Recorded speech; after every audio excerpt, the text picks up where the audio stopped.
Hello, my name is Kelly Bluen. I am a certified Zentangle teacher and I also love to doodle. So welcome to my daily doodle challenge. Today is day 3 of April and I am going by this April doodle challenge from cutelittlepaper.com. So I'm only doing Monday through Friday, which means I'm only doing 5 a week. So some of these will be skipped or missed or changed, but I am using most of the prompts from her challenge. So today is the 3rd day and the prompt is Tulip. Tomorrow is Easter basket. Easter has already passed, so I'll probably pick something else for that. All right, got my cute little doodle journal here and just a few pages so far. All right, so some of these videos are simply creating a doodle, just a cute little image of something. Other ones will be Zentangle patterns, and some will be Zentangle inspired art. So lots of variations on what we do in these videos. Let me turn on my light actually. There we go. Okay, so today is Tulip. And there's a beautiful tangle called Tulipa. Write that down here. And that is by Simone Menzel.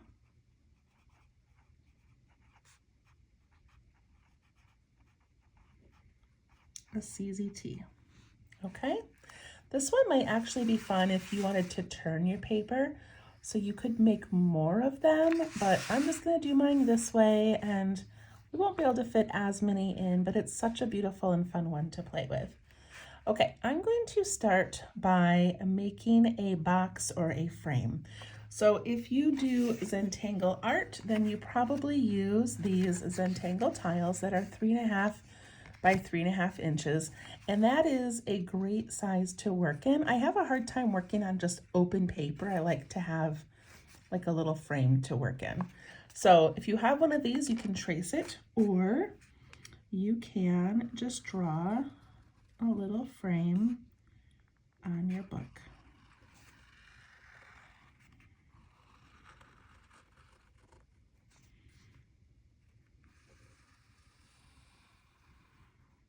That's just giving me a nice little guided area to work in. It's okay if your lines are wavy. It doesn't really matter. It's just a little frame.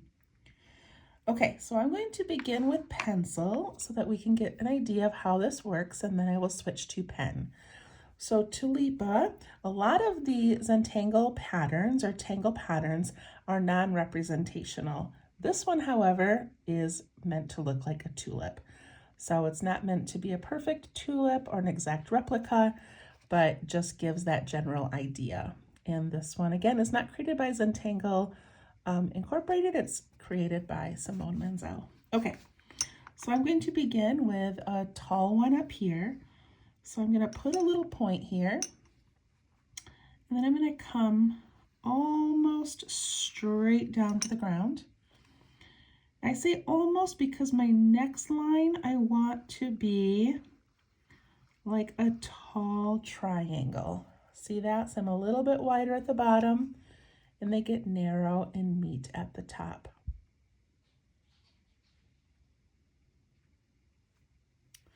And then after you do that, let me zoom in a little. Then we're gonna make like an S shape. So we're going to start here, and it's actually a backwards S. We're gonna scoop in and then we're gonna scoop out and curve back in. And I want mine to be, at least in the top third, maybe a little bit further down. So I'm gonna scoop in, nice big out, and come back in. And I did not really mean to go up, I meant to go just more like straight across there. And then we mimic or we mirror that same thing on the other side. Like that. So that is Tulipa. And then Simone has several variations, so we'll do a couple of those. All right, so for this one, a variation is to start wide at the top. So I'm going to put it really close to this one and let these bump into each other.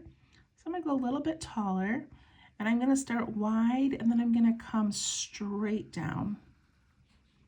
I mean, as straight as we can, right? It doesn't really matter. So wide and then straight down, and look at how narrow this stem is.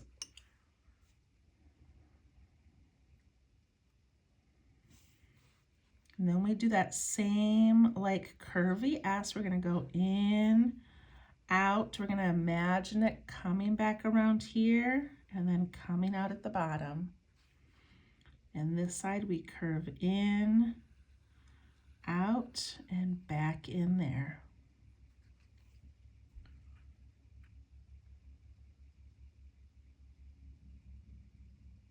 It's so cute. All right, now I don't want a row of this one's in front and then this and then this and then this and all tucking in. I want there to be several up front and several behind. So I'm gonna draw another one over here right now, and then we'll tuck some more in. So I'm going to do another open one. I'm gonna make this one a little bit shorter. So wide at the top and then straight down. Then I do that like backwards S shape and regular S shape.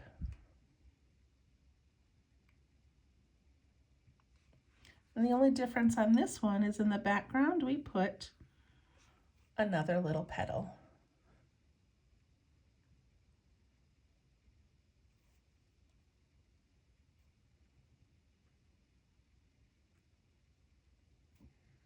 All right, let's put another one in right here. So this one I want maybe I'll let this one go up really high. And I'm gonna do like the first one where I start with a point, so right up here. And then I come down. Remember, it's like almost straight, but I wanna put in that tiny little triangle, so I need to go out a little bit. Backwards S shape. And that S shape.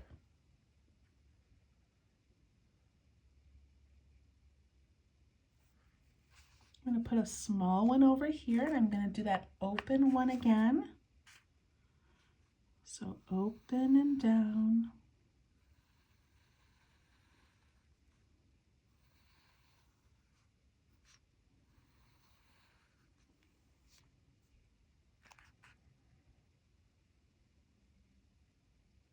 Isn't that amazing? I love it so much. Okay, so then if you look up Tulipa on Google or on the internet, there's some beautiful variations, and Simone has some incredibly gorgeous, beautiful variations of this. And there's also ways to do it where you put the tulips kind of all in a line, or you put them side by side but alternating the direction. You can make a ribbon. There's another one that I might try to incorporate into a mandala where they all come and meet in the center. So anyway, the point of that is just once you learn how to make something like this, play around with it. Make them little, make them small, add color, add decorations, twist them, turn them, whatever you want to do. Okay, so in her example, she pairs this with flux. So I should write flux down here as well. And flux is a Zentangle pattern. Zentangle created it. And so flux is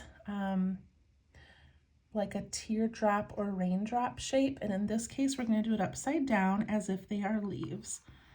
So I'm going to come way up. I want this to be nice and big. And then it's going to have a line and 2 dots. Then I can do one on this side, but maybe I'll make it a little bit smaller. And then I'll do one on this one and make it larger so it tucks in behind. And you could put it up a little ways if you wanted to.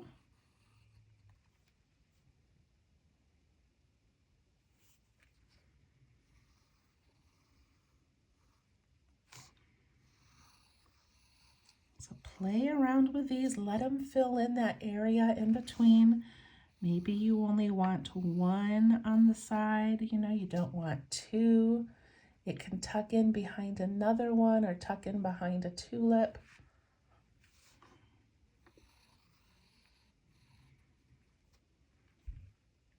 I love it.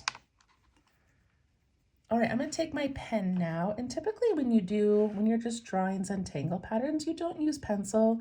You just use your pen, hope for the best. If you make a mistake, it's okay. But for this one, I really wanted you to get the hang of it with pencil before you turned to ink. So now I'm just going to go through this fairly quickly and trace these patterns. Feel free at this point to change some of them. If you want something to be wider or narrower, you can do that with your pen as you're going along.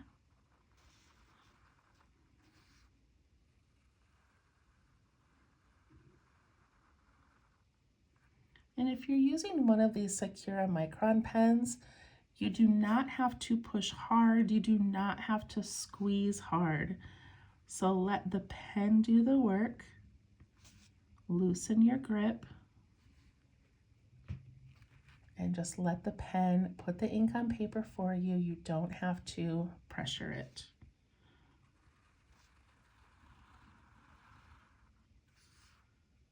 All right.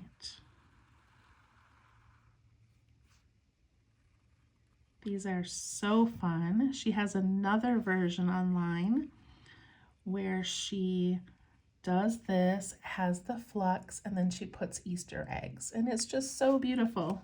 I love it.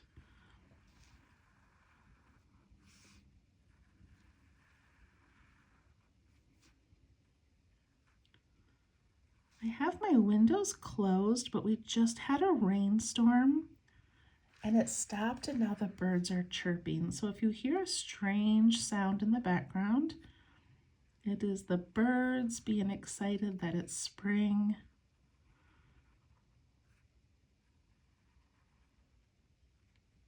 Do you hear that?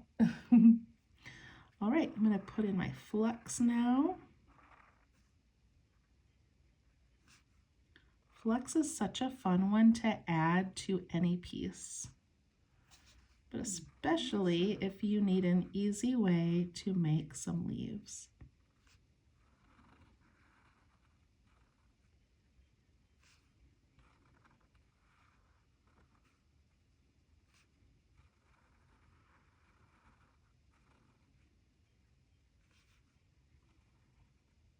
You could also change what you put inside these flux leaves.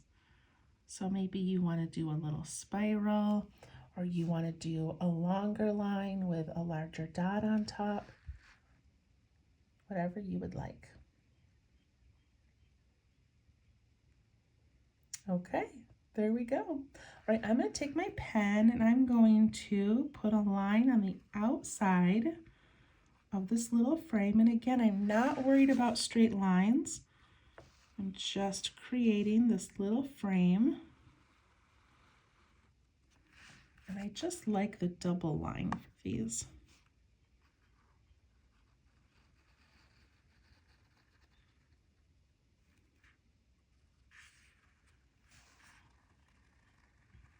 It's getting really wiggly, and that's okay. All right, we'll do some shading. I'll show you how to add some color. And then if you want to be done at this point, you can.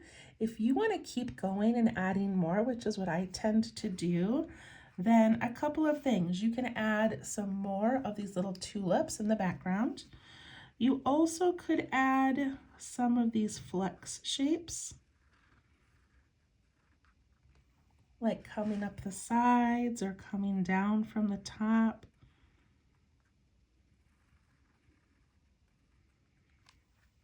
Or on the outside of your frame if you wanted.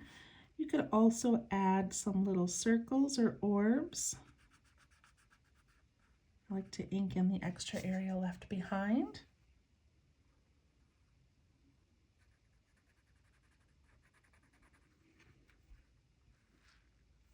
You can even add some of those down here if you would like.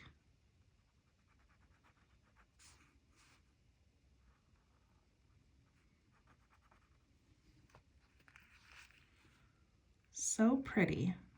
And because Zentangle is meant to be non-representational, it doesn't really matter that this doesn't look exactly like a garden. It's just so fun to play.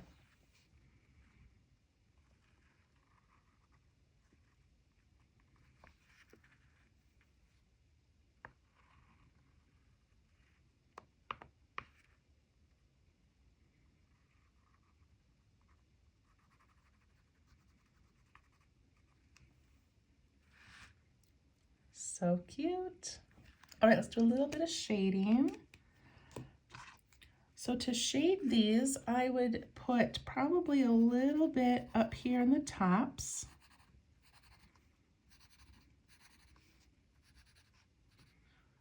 And then also a little bit at the bottom.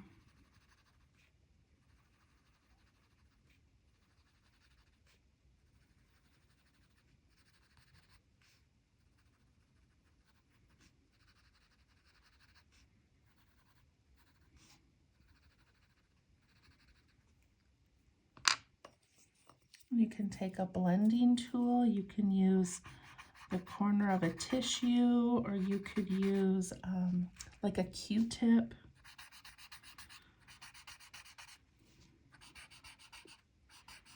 We're just pulling that shading down into the flower a little bit. And we're pushing up that bottom one.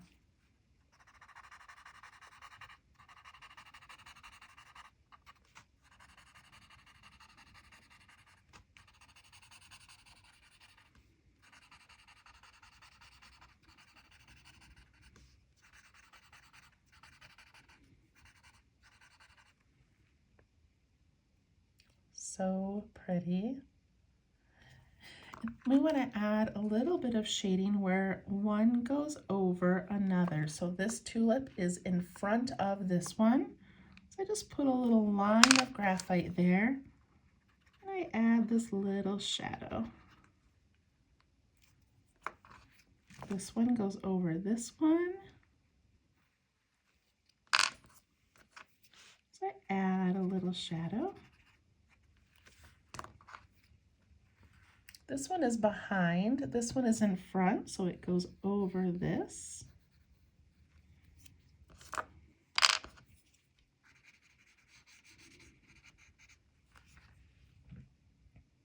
There we go. All right, and then one thing that she did that I thought was so pretty is she took a color and filled in this inside of the one that had the top. So I'm going to go ahead and do that so you can see what that looks like.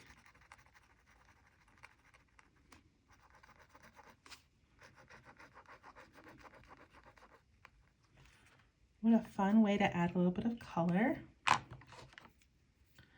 Could also take some green and fill in the stems.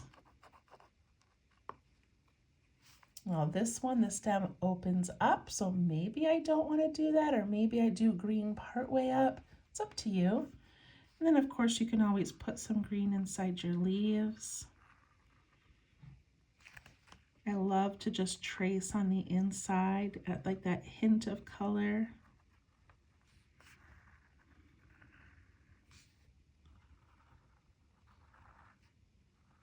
So play around with this one. It's such a great spring tangle.